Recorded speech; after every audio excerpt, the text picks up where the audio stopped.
sanlibutan na dapat pagningning upang sila'y magabayan.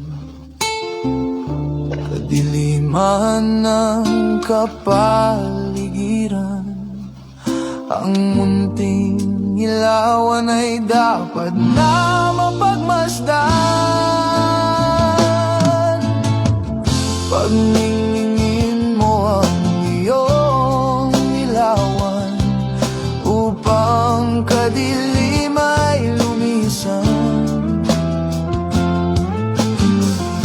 Maging gabay ka ng buong sanlibutan. Akayin mo ang mga taong nasa karimlan. Huwag ka sanang panghinaan at huwag mong hayaan ilawan mo'y maparang munting ilaw. Yes, muli isang mapagpalang gabi po at mapayapa sa ating pong lahat.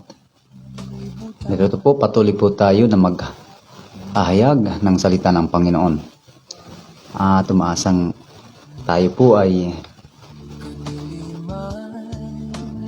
sa mga ganitong paglilingkod ay huwag magkulang. Umaasa po tayo sa Panginoon. Nais po kasi ng Diyos na maiparating ang kanyang banal na ebanghelyo sa buong mundo o sa buong sanglibutan. Lamang ay hindi naman halos lahat natin narating. Mahalaga po ay nakapaghayag tayo na sa mga tao na lang po yan kung sila po ay magbibigay daan o hindi. Mahalaga ay ginanap natin yung ating mga tungkulin sapagkat bawat isa sa atin ay may mga pananagutan sa Panginoon. Kaya sinisikap na po natin sa biyaya ng Panginoon na ating ihayag ang salita ng Diyos. At lagi nating tandaan, mga minamahal, malapit na dumating ang Panginoon. Kaya huwag po tayong maging mapagpabaya. Sapagkat sinabi nga sa aklat ng Mateo, kaya po tayo naghahayag ng salita ng katotohanan o ng salita ng Diyos.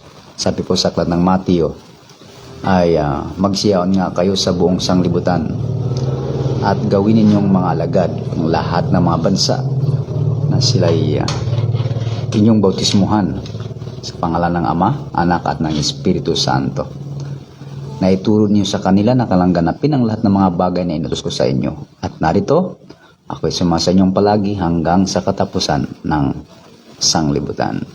Kaya mahalaga po na sa buhay natin ay maganap ang salita ng Panginoon na tayo yung mga naging alagad na tagatupad ng lahat ng mga bagay na iniutos ng ating Panginoon. Yun po ang dapat nating pagsikapan. Dahil ang mga alagad po o alipin o lingkod ng Diyos ay may mga ipinagagawa ang Diyos. Hindi po maaaring tawagin kang isang alipin o lingkod ng Diyos kung walang ipinagagawa ang Diyos at kung hindi ka rin sumusunod sa kalooban ng Diyos. Amen? Ang isang alipin ay ang tungkulin, ay ang gawin, yung kalooban ng kanyang Panginoon. Kaya tayo bilang alipin, yun ang ating gagawin. Hindi tayo pwedeng, bilang alipin, hindi tayo pwedeng mamili kung ano lang yung sundin natin sa utos ng Panginoon. Hindi tayo maghahanap ng gusto natin, para bagang sinasabi natin na yun na lang doon na lang ako. Yun na lang ang susundin ko. Ayaw kong gawin ito. Yun ang gusto ko. Alam niyo po mga minamahal, kung maunawan po natin ang isang alagad o alipin, yun po talaga ang gawain. Sa pangalan pa lang, lingkod, alipin, o alagad, doon yung makikita na kaya tinawag yan na lingkod, alipin o alagad. natural, tagasunod yan. Tagaganap ng kalooban ng ating Ama na nasa langit. Na siya rin namang sinasalita ng ating Panginoon. Binanggit ko yung Mateo, yung sa aklat ng Mateo, sabi rito sa 28:19, na dahil dito'y magsiyaon nga kayo at gawin ninyong mga alagad ang lahat ng mga bansa. Lahat ng mga bansa ang sabi. Pero hindi naman tayo nakakarating sa lahat ng mga dako. Pero alam ko, naniniwala ako, mga minamahal, hindi lang po kasi alagad na iisa ang sinabihan dito, kundi yung maging mga alagad pa. Patuloy pa po yan maging mga alagad. Kaya hanggat meron pong mga alagad, ay sila ay mga nagsisiyaon. At patuloy na namumuhay na sila ay gumagawa ng mga alagad, at yung mga alagad, sila rin po yung mga nagpapatuloy. Kasi yung mga una na mamatay, yung kasunod mga mamatay, hanggang sa marating yung mga dako, mga lugar. Kaya ang sabi ng Panginoon, magsiyaon nga kayo sa buong sanglibutan. Alam naman natin na sila Pedro, sila Juan, lahat mga apostol na namatay na sila. So sinong magpapatuloy? Nung mamatay sila, may mga sulat, may mga pangangaral na iniwan ang mga apostol na tinanggap nila sa Panginoon. At yun yung ipinagpapatuloy sa mga panahong ito, na ipinangaral ng kanyang mga alipin, mga lingkod, o mga alagad. Ang tawag doon, mga alagad Maliwanag po yan, mga alagad. Kasi ang pagiging alagad, ito po'y hanggang sa kawakasan. Hindi po nagbabago ang pagiging alagad. Juan 8:31. Sinabi nga ni Jesus sa mga Hudyong yaon na nagsisampalatay sa Kanya, kung kayo'y magsisipanitili sa aking mga salita, kung magkagayo'y tunay nga kayong mga alagad ko. At yung pagiging alagad, hindi lamang sa panahon niya ng mga apostol, hanggang sa huling araw po yan, meron pa rin. Kasi sila yung inutusan Sila yung inutusan. Pero hindi na nag-iisa. Marami yan. Kaya nga ang Panginoon kumukuha sa bawat lahi. So, tandaan po natin, ang utos niya at ang bilin, dun sa kanyang mga alagad, na ang tawag, sa ibang tawag ay alipin or lingkod. Nang sabi, na ituro ninyo sa kanila na kanilang ganapin ang lahat ng mga bagay na iniutos ko sa inyo. Lahat ng mga bagay. So yung pagganap ng isang alagad ay hindi po pwedeng pipili ka lang doon kung alin yung susundin mo. Kaya nga sa iba, pag hindi nagugustuhan ng aral, umaayaw na yung iba. Kahit na tama, ayaw nila. Dahil sa palagay nila, sa isip nila, ay hindi nila yun ay magugustuhan. Kaya yung bagay lamang na sinusunod nila, kung ano yung ibig nila. Paano yung ibig ng Diyos? Kahit na hindi ibig ng tao, hindi mo ba susundin? Sapagkat sinabi ng Panginoon, na ituro ninyo sa kanila na kanilang ganapin ang lahat ng mga bagay na iniutos ko sa inyo. Kaya maliwanag po, lahat. Hindi po sinabing, mamili na lang kayo kung alin dyan ang gusto nyong sundin. Nasa sa inyo na po yan, kung alin ang gusto nyong sundin. Basta mga alagad naman kayo. Hindi po ganon. Hindi po. Pag alagad, alipin, lingkod, yun po yun. Hindi ka mamimili. Lahat po ay dapat sundin. Bakit po? Sabi sa aklat po ng Santiago, nais kong basahin, mga minamahal, sa Magandang Balita, sa alin version? Santiago 2 talatang Gs. Sinabi rito, ang lumalabag sa isa, kahit tumupad sa iba pang mga utos, ay lumalabag pa rin sa buong kautusan. Nakikita po ninyo. Ang pagsunod, wala kang pipiliin, wala kang lalabagin, na kung ano lang yung gusto mong sundin, yun ang gagawin mo. Pag hindi mo na magustuhan ng utos, ayaw mo na. Na para bagang ibabaliwala mo na lang siya at hindi mo na siya kailangan tuparin. Hindi ganon. Dahil ang sabi, ang lumalabag sa isa, kahit tumupad sa iba pang mga utos, ay lumalabag pa rin sa buong kautusan. Ano po? Tingnan nyo ha. Kaya mayroon talagang dapat mangyari. Ano po? Hindi po yung katwiran ng iba na sasabihin nila, hindi naman lahat tayo nakakasunod eh. Hindi naman po tayo nakakasunod sa lahat ng mga utos. Hindi po totoo yun. Ano po? Na hindi lahat nakakasunod or hindi tayo makakasunod sa utos ng Diyos. Ako naniniwala na pag gusto ng taong sumunod, masusunod. Ano po? Pero kapag ayaw ng taong sumunod, ay hindi po masusunod. Dahil ang nakalagay rito, ang lumalabag sa isa. Ano po yung ibig sabihin ng lumalabag? Ano po? Ayaw niyang sundin. Yon. Hindi naman sinabing ang nakakalabag, kundi ang sinasabing ang lumalabag. Yan. Pag sinabing ang lumalabag, ayaw niyang gawin. Ayaw niyang sundin. Kahit na tama, halimbawa, kahit na ito po ay isa sa utos ng Diyos, ayaw niyang sundin. Yan ang ibig sabihin ng ang lumalabag. Amen. Kaya hindi dapat tayo lumalabag. Kundi anong gagawin? Kundi tagatupad.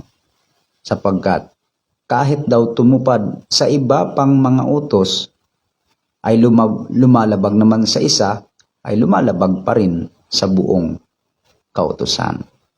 Ayan. Kaya maliwanag po. Kasi hindi pwedeng mamimili ka. Kristiyano po ako pero parang hindi ko yata masusunod yung isa na yon. Parang ayaw ko. Parang hindi ako sanay doon sa ganong buhay. Diba? Kaya yung iba, sabi ng iba, kaya umaayaw po sila. Hindi ko kayang sumunod eh. Hindi ko kayang sundin yung aral doon. Hindi ko kayang sundin yung turo doon. Dito na lang ako aatin sa isa dahil dito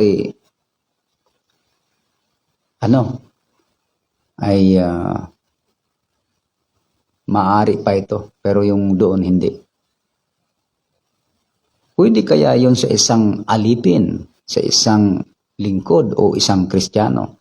Pwede kayang mamili o pwede kaya niyang gawin na pag hindi niya magugustuhan, ibabaliwala na lang niya at hindi niya susundin.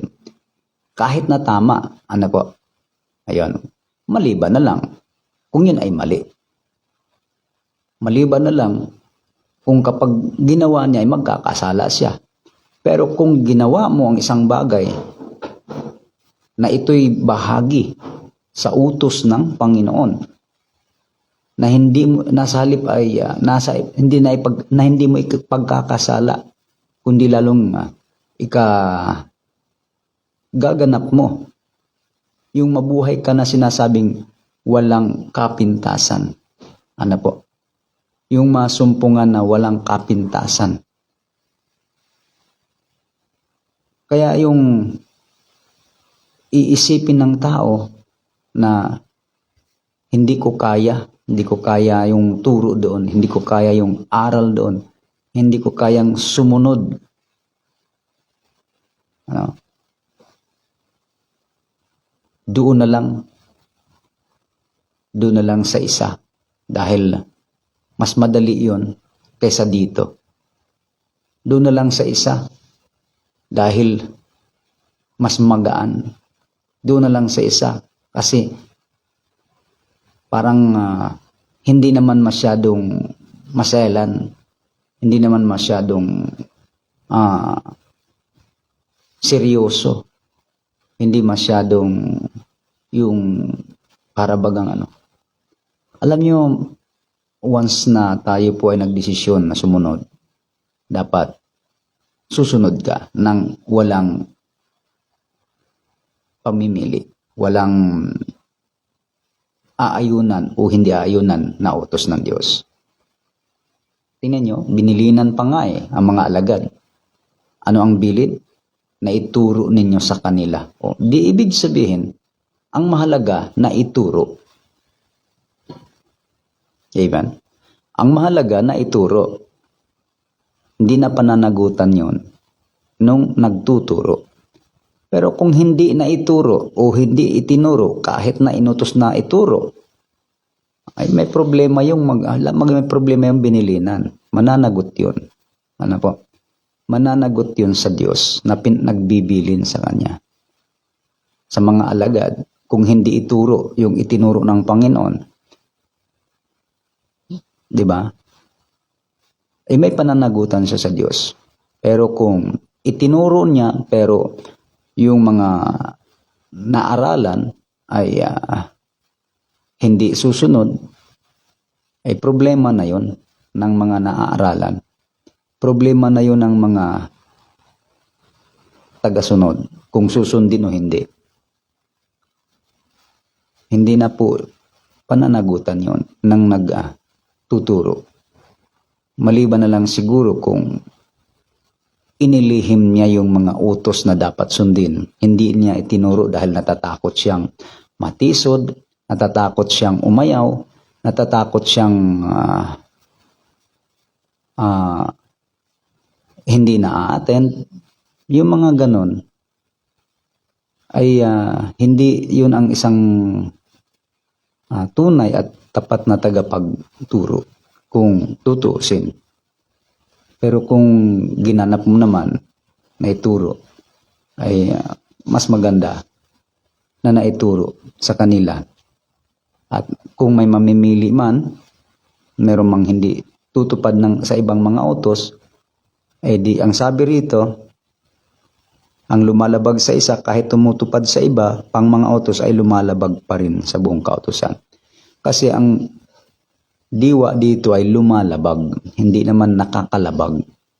Alam niyo, kahit tayo ay sumusunod sa lahat ng iniutos ng ating Panginoon, ay may time na sabi doon nakakalabag.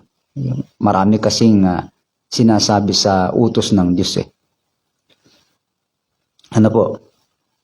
May mga salita tulad ng mga walang kabuluhang salita. 'Di ba? Sabi nga sa karamihan ng salita ay hindi magkukulang ng pagsalangsang. So yung mga salita natin, kung hindi tayo nakakapag-ingat, minsan yung mga salita natin ay sumusubra o kaya hindi na rin angkop. Kaya mga salita na kung saan ay pwede kang nakakalabag. Pero maaring hindi mo napansin o hindi napansin ng tao yung kanyang mga salita. Pero sobra na pala yung mga salita or kulang. Ano po? Di ba? Kasi ang salita, mayroong ang sinasabi. Kung oo, oo. Kung hindi, ay hindi.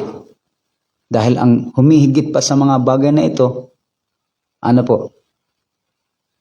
Pag humihigit na, ay hindi na. Una ayon sa katotohanan. Kaya pati sa salita, mag-iingat Pero kung hindi napapansin yon, maaring yung salita na ang tawag doon ay nakakalabag. Pero kung gawain na niya yung mga salitang ganon, na kahit yung hindi ay oo at yung oo ay hindi, ano po, ang mangyayari dyan, tawag niyan ay, kung ginagawa yan, lumalabag. Yon, lumalabag. Sinasadya or ginagawa. Hindi yun ay nagawa o nangyari lang na hindi sinasadya. Isa po yun sa ginamit lang naman natin para maunawaan na mabuti. Ang lumalabag sa isa. O kaya sa ibang sali naman, natisod. Ano po? Ano ba ibig sabihin ng natisod? Ano po? Hindi naman tayo Tagalog, Bisaya tayo. Pero ang alam ko, pag sinabing natisod ay nadapa or natalisod. Ano po? O kaya naman, sumala. Ano po? Sumala. Yon. Kaya kapag sumala, pag ibig sabihin sumala, hindi na tumbok yung tama, sumala dun sa tama, hindi siya tumama doon, tawag doon ay sumala, no? Sumala siya. Kaya pag nangyari na yung sumala siya, tawag doon ay nagkakasala. Di ba? Nagkasala, sumala, nagkasala. Hindi tumama doon sa dapat o tamang gawin. Yan, natisod. Yon. Ngayon, ibig sabihin noon, mga minamahal, lumalabag siya. Ano po? Nagkasala.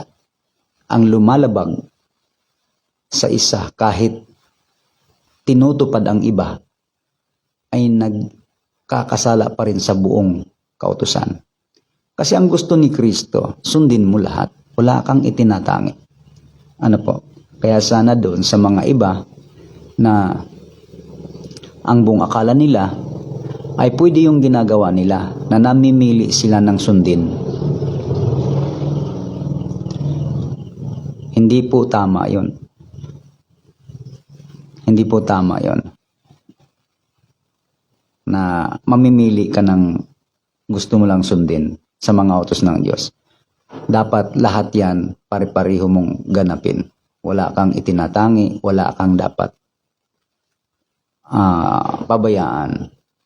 Ayaw ni Lord kasi, tandaan niyo po, ang utos, ang Panginoon po pag nagsalita, ayaw niya yung may pabayaan ka sa kanyang mga utos.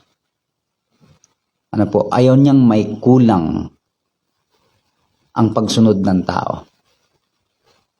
Kaya nga, kahit yung isang mayaman, mula pa sa pagkabata, ay ginanap na niya lahat yung binanggit ng Panginoon. Pero may kulang. Hindi naman sinabing lahat yun walang kwenta. Hindi. May kwenta yung ginawa, kaso lang may kulang. Sabi nga niya, ano pang kulang sa akin? Sabi ng Panginoon, ibig mong maging sakdal. Yon. Ibig sabihin, may kulang. Kailangan kumpleto. Tingnan niyo mga utos ni Lord. Napansin niyo, pag binasa naman aklat ng Mateo 23:23, dapat, sabi doon, dapat sana ninyong gawin ang mga ito at huwag babayaan niya ang iba. Ano po? Yung lalong mahalagang bagay ng kautusan. Ayaw talaga ni Lord na mayroon kang pababayaan . Kaya, tutupad ka, pero sa iba, lumalabag ka. Hindi pwede. Kaya sana maintindihan ng maraming church ngayon na sinasang-ayunan yung katwiran na hindi, kasi yung aral doon hindi ko kayang sundin, dito na lang. Kasi mukhang mas madali dito ang utos. Kung yun ay utos ng Diyos, tanong ko sa inyo, dapat bang sundin o hindi?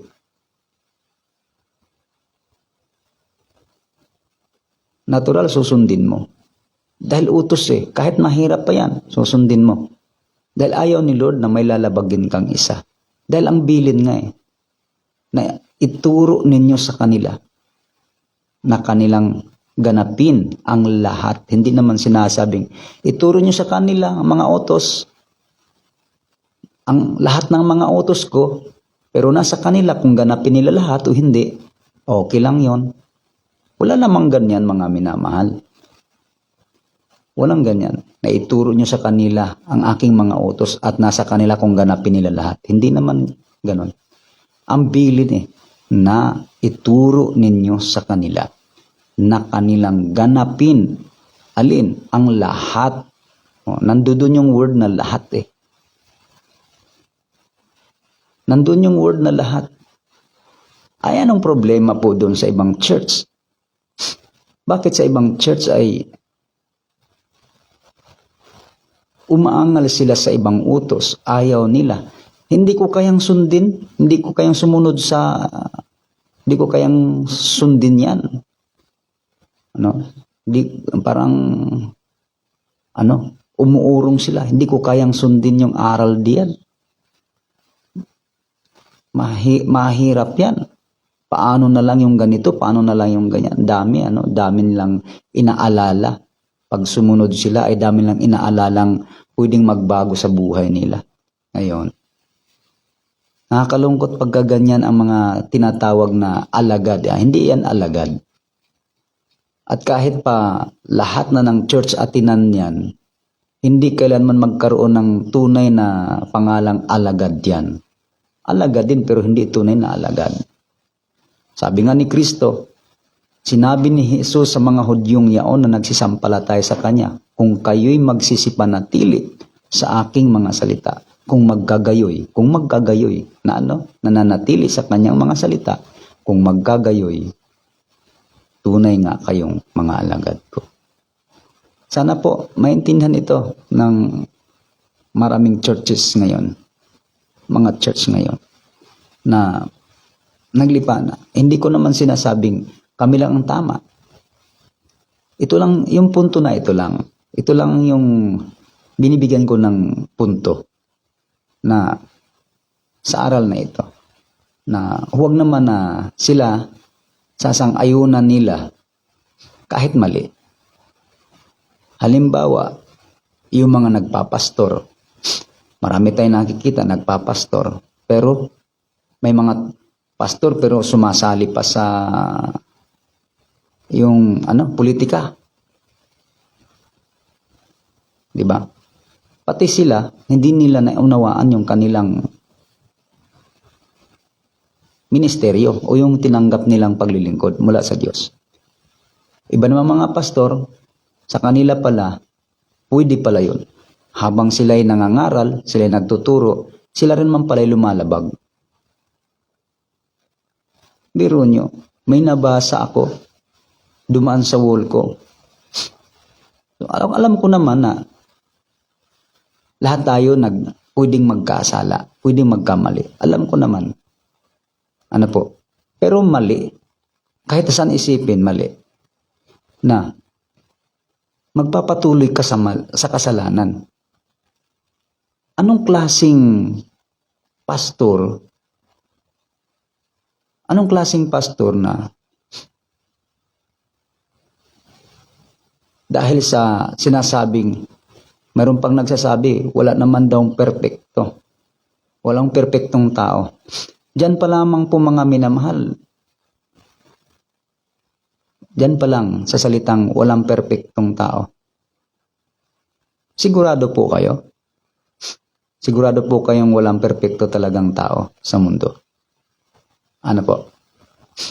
Maaring sabihin hindi ka perpekto. Pero hindi maling sabihin na walang perpekto. 'Di ba? Magkaiba kasi 'yun eh. Pwedeng sabihin hindi ako perpektong tao. Pwedeng sabihin 'yon. Pero yung sabihin mong walang perpektong tao, diyan sila nagkakamali. Kasi kung Biblia ang ating babasahin, maraming taong perfect. Marami.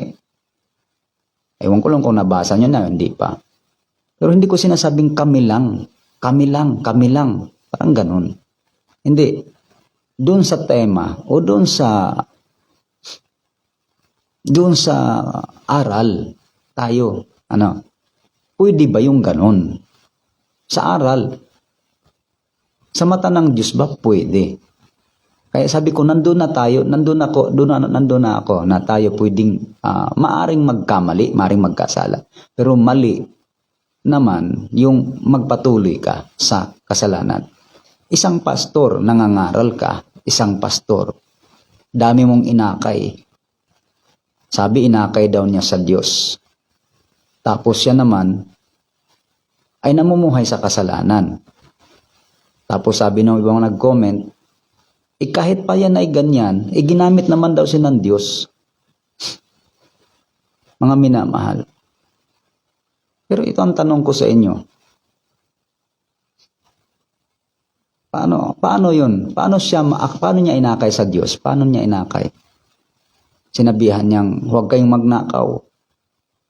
Ikaw nagnanakaw. Paano mo dadalhin sa Diyos? Paano mo dalhin at paano maituro sa tao? Kasi nga, paano mo ituro sa tao na, ay, masama akong magnakaw, mga kapatid. Masama akong magmura. Masama akong magsinungaling. Pero nabubuhay ka 15 years. Halimbawa lang yun ha. Namumuhay ka 15 years habang nagpapastor, namumuhay ka 15 years, nagmumura ka, nagnanakaw, o kaya nagsisinungaling. Ano yun? Anong tawag doon? Dinadala mo ang tao sa Diyos. Hindi ba nabubuhay ka doon sa pagsisinungaling? O nabubuhay ka sa yung pagkukunwari? Ano po? Alam niyo kung inyo pa talagang suriin ang Biblia, pag binasa niyo pa yung Josue, kasi sa kanila, pwede daw, kahit isang makasalanan, maglingkod. Sige, nasa sa inyo yon, pero magbasa kayo ng Biblia, mga kapatid, o mga kababayan. Sa aklat ng Josue nakalagay doon eh. Teka mo ha, babasahin ko lang yung aklat ng Josue.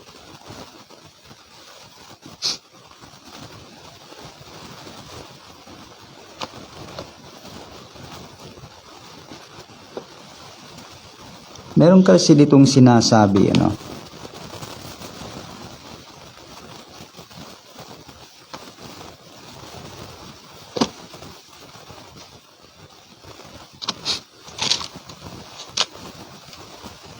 saglit lang. Hanapin mo.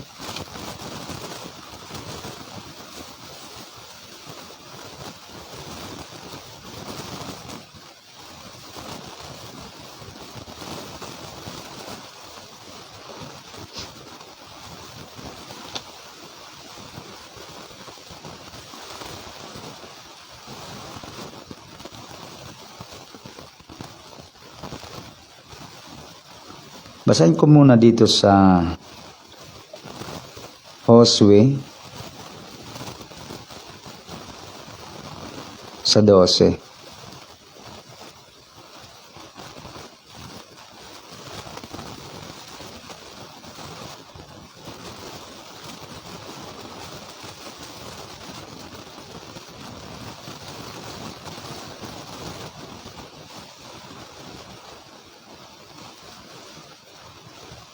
Sige lang po sa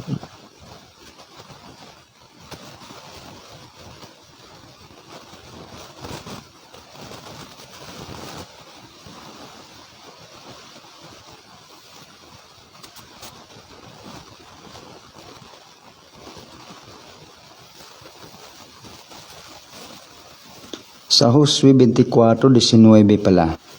Yan po.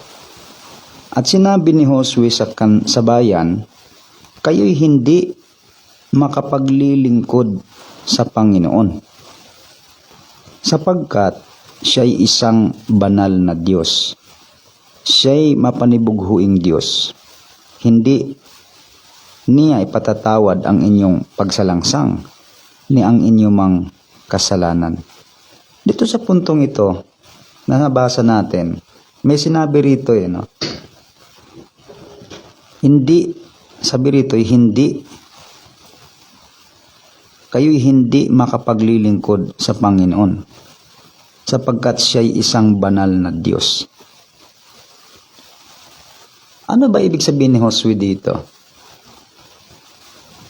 Kahit namumuhay ka sa kasalanan, maglilingkod ka? Hindi naman gano'n ang sinabi ni Josue. Ang sabi ni Josue, kayo hindi makapaglingkod sa Diyos, sapagkat siya isang banal na Diyos. Ang pinupunto ko rito, di ba sa Panginoong Hesukristo, bago ka palang maglingkod, ay pinatawad ka muna sa kasalanan. Nilinis ka muna ng Panginoon. Dahil dati kang namumuhay sa sanglibutan. Sa aklat ng Efeso, sa 2, pag binasa nyo, buong kabanata, pag binasa nyo, paano tinanggap ng tao ang biyaya? di ba, sa pamamagitan ng pagpapatawad ng Diyos sa kasalanan. Yung kasalanan na yon, pag hindi yun napatawad, mananatili sa isang tao, hindi ka pwedeng maglingkod sa Diyos. Pwede ka maglingkod kapag yung dati mong pagkatao, ay napawi. Ibig sabihin, yung dati mong pagkatao ay binago ka. Although hindi naman yung iba, bigla-biglaan, may iba naman ay utay-utay, nababago sa araw-araw, mayroong sinasabi sa Bible. Pero nalinis ka muna doon sa iyong karumihan, kasalanan. Binanal ka muna niya sa pamamagitan ng kanyang paghuhugas, paglilinis ng iyong mga kasalanan. At doon, pwede ka na maglingkod. Kasi hindi ibibilang yon sa mata ng Diyos na nabubuhay ka sa kasalanan. Pero parang ganito, gumagawa ka ng mabuti, gumagawa ka rin ng masama. Hindi. Kasi ang mga naglilingkod sa Diyos, ang pinipili niyan ay mabuti. Ngayon, kung nagkamali ka, yung masama na ayaw ng Diyos nagawa mo, hindi mo yun pinili, hindi mo yun gusto. Yung bagay na yun ay tawag noon ay hindi lumalabag, nalabag ang tawag doon. Kaya yung sinasabing kahit makasalanan, pwedeng maglingkod. Huwag naman tayong maghusgahan, parang ganon. Kasi daw yung babae nga daw ano kaya yung babae? Yung nahuli. Ano po ang katwiran nila doon sa babae? Kasi yung babae, sinabi ng Panginoon mula ngayon, huwag ka nang magkasala. Pinatitigil Ibig sabihin, mali pa rin yun sa mata ng Diyos. Kasi kung hindi mali, hindi patitigilin yun. Tapos, hindi lamang yung mga aral, marami akong napapansin pa na maaring kinukonsinti ng ibang mga church ang mga aral na mali. Maraming ganyang mga aral na hindi napapansin ng iba. Kasi una, hindi naman ganun ka mabusisi ang taong iba pagdating po sa aral. Basta ang alam lang nila, Jesus na tayo, Lord na tayo, okay na yon. Hindi naman ganyan ang batayan Kasi pinaiiwas tayo ng Diyos sa mga bagay na hindi kalooban ng Panginoon. Yun ngang sinasabi sa alipin nga nakakaalam ng kalooban ng kanyang Panginoon at hindi naghanda ay papaluin ng marami.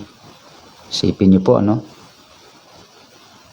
nakakaalam. Ibig sabihin, ipinaalam na sa iyo yung kanyang kalooban, yung kanyang mga utos, pero hindi mo siya sinunod, hindi mo ginanap.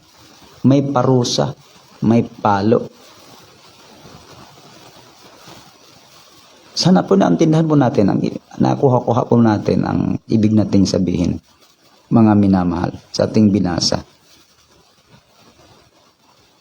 Amen. Kaya nga, tuparin mo ang mga utos, sabi doon, na walang kapintasan. Huwag nating isipin na dahil hindi ka sanay sa ganong pamumuhay ay ayaw mo na. Pero tuloy pa rin ang iyong paghahayag, pagkiklaim na sa Panginoon pa rin. Pero maliwanag na inayawan mo yung ilan sa mga utos ng Diyos na kahit yun ay utos, malinaw na utos, ayaw mong sundin. Kaya ang sabi doon, lumalabag ka sa isa, kahit tumupad ka sa iba, nilabag mo yung isa, para na rin nilabag mo lahat. Ang pagsunod kasi, walang paglabag.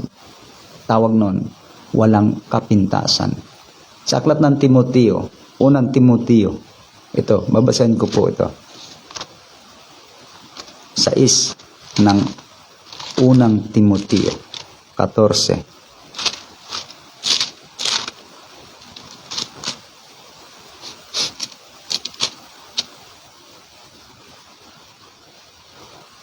Sabi rito, natuparin natuparin mo ang utos na walang dungis, walang kapintasan, hanggang sa pagpapakita ng ating Panginoong Hesus Kristo.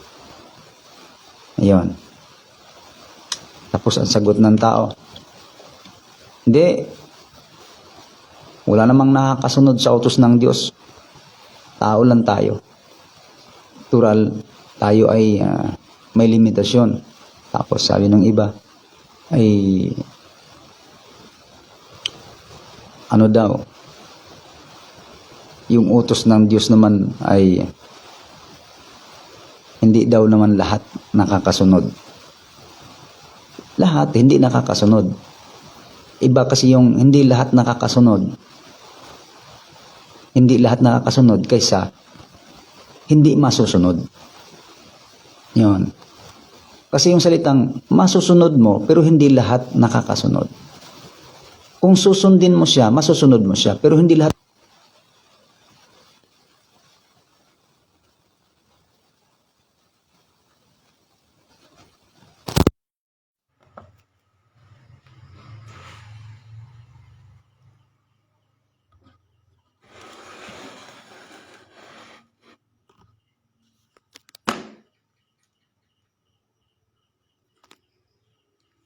Yes, salamat sa Panginoon.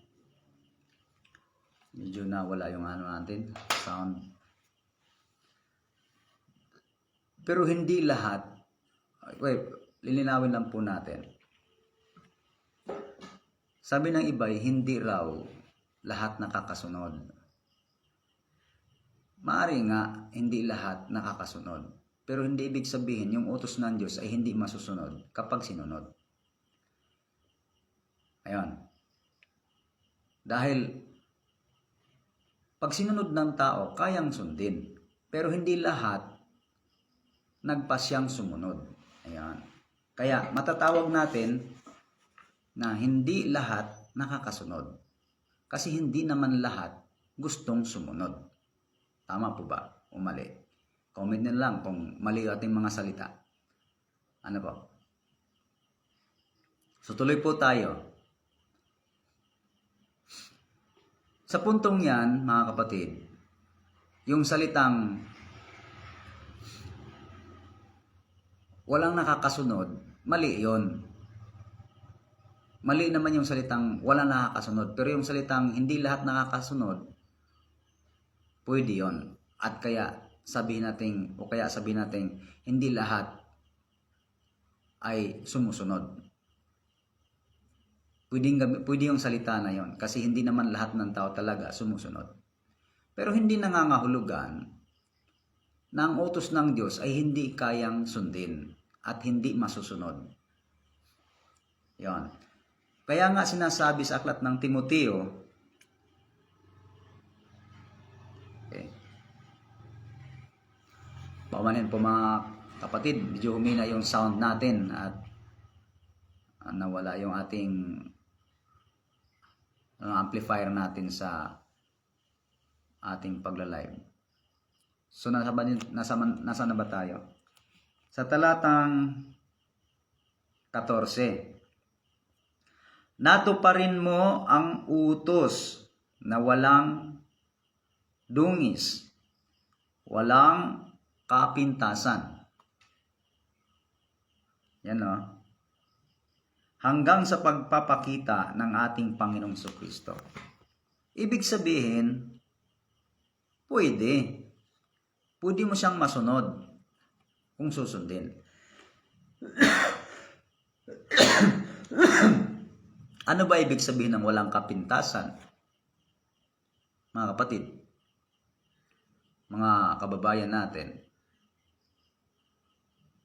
pag sinabi kasing walang kapintasan, ay walang maipupunang kamalian o paglabag. Walang kapintasan. Ano po? O walang maipupunang kakulangan na kumpleto mo siya or nasunod mo siyang perfect. Kaya ang tawag nun, perfecto mo siyang nasunod. Pero hindi ibig sabihin na hindi ka na maaring magkulang sa sunod ng mga araw. Kaya nga, mayroon tayong panalangin eh. Naway punan ng ating mga pagkukulang, pagkat ay nagkulang. Pero pag gusto mo talagang sundin, masusunod. Dahil hindi naman yan iuutos ng Diyos. Sa totoo lang, mga kababayan, sa tao kung hindi naman kayang sundin. Bakit? Ang Diyos po natin marunong yan eh. Hindi naman yan makitid mag-isip na uutusan niya yung tao na sumunod pero hindi naman pala kayang sundin yung utos niya. Hindi ganun ang Diyos. Pag may pinagagawa ang Diyos, siguradong magagawa ng tao. Kasi ipinagagawa niya eh. Para din niyang magulang eh. Parang tayo, mga magulang tayo, di ba may mga anak tayo. Yung mga anak natin, alam natin na hindi nila kayang gawin yung isang bagay. Kaya hindi natin yan pinangangahasang iutos sa kanila. Dahil alam natin yung kakayanan nila bilang anak kung ano yung kaya lang gawin. Ipagagawa lang natin sa kanila isang bagay kung naniniwala, kung alam mong kaya nilang gawin. Eh Diyos yan eh. Alam ng Diyos ang limitasyon ng bawat isa. Alam ng Diyos ang kakayanan. So bakit pa siya mag-uutos kung hindi naman pala kayang sundin ng tao? Ayon. Ang pinupunto lamang natin yung aral tungkol sa bagay na ito. Na dapat hindi tayo mamimili sa kadahilan ng sinasabi natin na hindi natin kaya. Ano po? Hindi natin kaya, kaya namimili ng utos. Kaya po, kaya, dahil iniutos eh. Ulitin natin, kaya, dahil kung yan ay hindi kaya, hindi na iutos yan ng Diyos. Amen. Sana makuha niyo yung punto natin pagdating po sa pagsunod sa utos ng Diyos. Kasi sa ibang samahan yata ay meron silang tinatanging utos. Dahil ang katwiran nila pagka hindi daw kayang sundin, maunawaan naman daw ng Panginoon. Aba, ibang klase yung mga ganong aral, ano? Maunawaan naman ng Panginoon. Yun na lang palusot ng tao. Ang Diyos na ang uunawa. Ay, sa Biblia po kasi, sabi sa aklat ng Efeso, ano po? May mababasa po tayo kung sino ang dapat na umunawa. Ano po? Sabi rito sa 5 verse 17, kaya huwag kayong maging mga mangmang, kundi unawain ninyo kung ano ang kalooban ng Panginoon.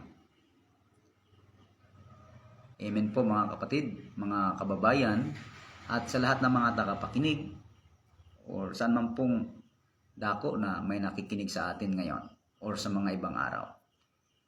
Maliwanag po na wala tayong makikita na ang Diyos ang uunawa na lang sa iyo sa word na maunawa naman tayo ng Diyos. Yung ginamit na ganun.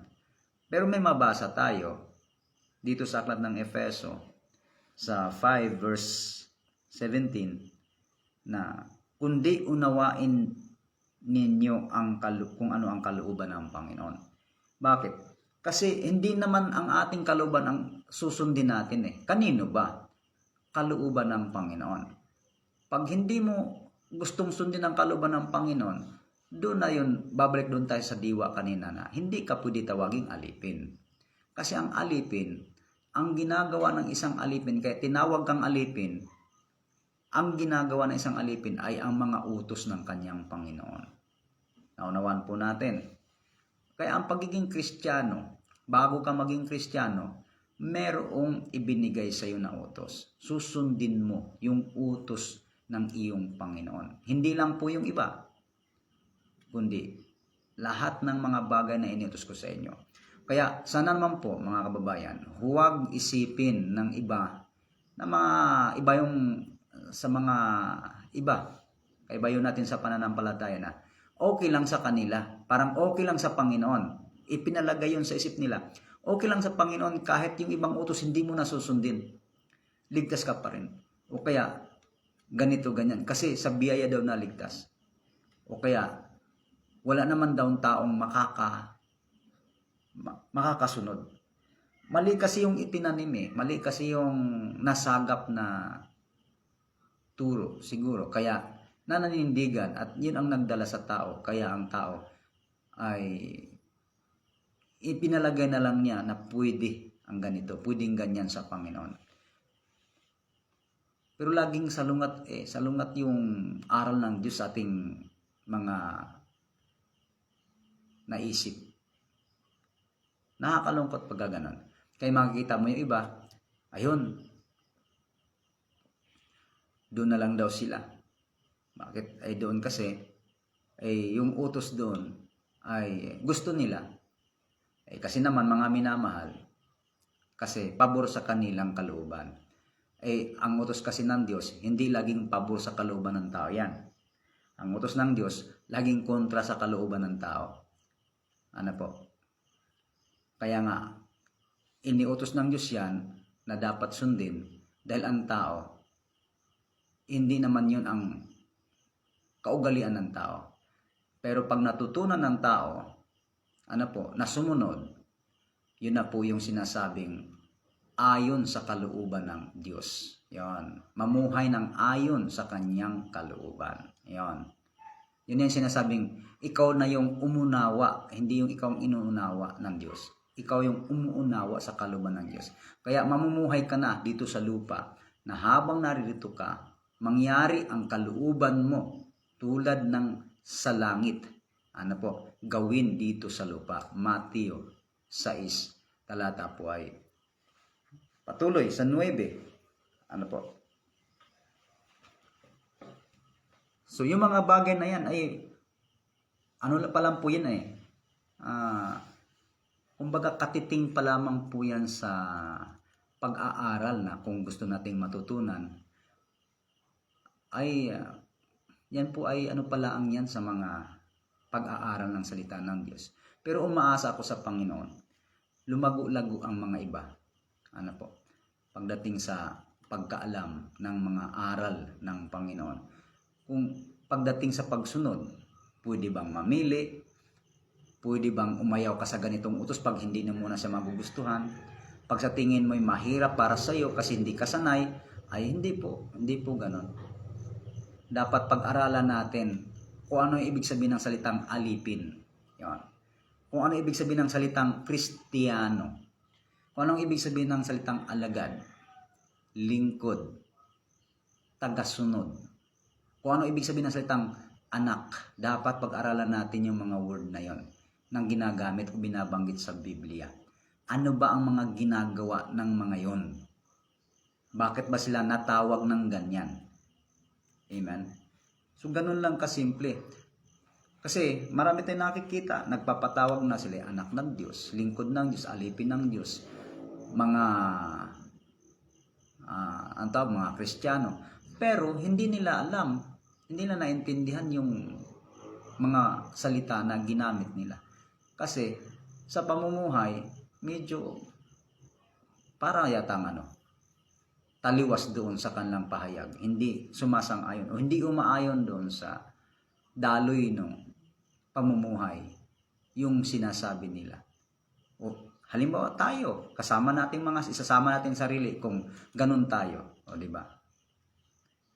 Kaya mga minamahal, hindi po ganun. Kristiyano ka, kaya alagad ka, alipin ka, kaya ang gagawin mo bagay na ipinag-uutos ng Diyos. Once na ikaw ay sumalangsang at ang gusto mong pairali na sundin ang kalooban mo, doon na ngayon magkakaroon ng sala na yung iyong paniniwala. Hindi ka na pwedeng tawagin na sabihin na isang Kristiyano, alagad sa Mateo. Yung binasa ko kanina, tanda niyo ba? Yung binasa ko sa Mateo 28 verse 19, tanda niyo ba kanina? Na ituro ninyo sa kanila na kanilang ganapin lahat ng mga bagay na iniutos ko sa inyo. Harinawa mga kapatid, tayo po ay patuloy na mag-aral ng salita ng Diyos sa ikatututo, ikalalago At para hindi tayo madaya na rin ng kaaway, lalo na sa panahon ngayon, lumalago ang pandaraya. Naakalain natin ay mga naglilingkod na nga tayo sa Diyos pero hindi pa pala. Kasi ang pagsunod ay wala pa sa atin. So sana, harinawa, ay magkaroon tayo ng kamalayan sa mga ganitong aral para na rin po hindi tayo madaya ng kaaway na walang iba kundi ang Diablo na laging nandyan para tayo po ay dayain. Pagpalain po kayo sa inyong pakikinig. Mga minamahal, hanggang dito lang tayo. Mabagal ating koneksyon at medyo humina ang ating sound. Sa punto pong ito, harinaway pinagpala kayo ng Diyos sa salita na inyong napakinggan. God bless po and smile everyone. Ingat. Ingatan ka ng Panginoon.